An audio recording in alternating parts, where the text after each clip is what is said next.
ನಮ್ಮ ಸಮಾಜದಲ್ಲಿ ಪುರುಷರಿಗೆ ಜಾಸ್ತಿ ಮಹತ್ವ ಕೊಡ್ತಾ ಬಂದಿರೋದು ಮುಂಚೆಯಿಂದನೂ. ಬಟ್ ಇತ್ತೀಚಿನ ದಿನಗಳಲ್ಲಿ ಹೆಣ್ಮಕ್ಳಿಗೆ ತುಂಬ ಸಪೋರ್ಟ್ ಇದೆ ಎಲ್ಲ ಕ್ಷೇತ್ರದಲ್ಲೂ. ಬಟ್ ಎಲ್ಲೋ ಒಂದು ಕಡೆ ಇನ್ನೂ ಹೆಣ್ಮಕ್ಳು ಮನೆಯಿಂದ ಹೊರಗಡೆ ಬರೋದಕ್ಕೆ ಹೆದರುತ್ತಿದ್ದಾರೆ, ಬಿಕಾಸ್ ಆಫ್ ಇನ್ಸೆಕ್ಯೂರಿಟಿ ಫೀಲ್ ಅಂತ ನನಗೆ ಅನಿಸುತ್ತೆ.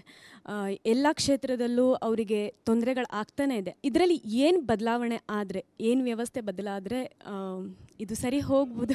ಈಗ ನನಗೆ 2 ಹೆಣ್ಮಕ್ಳಿದ್ದಾರೆ, ನಾನು ಅದನ್ನು ಡಿಫ್ರೆನ್ಷಿಯೇಟ್ ಮಾಡಲ್ಲ.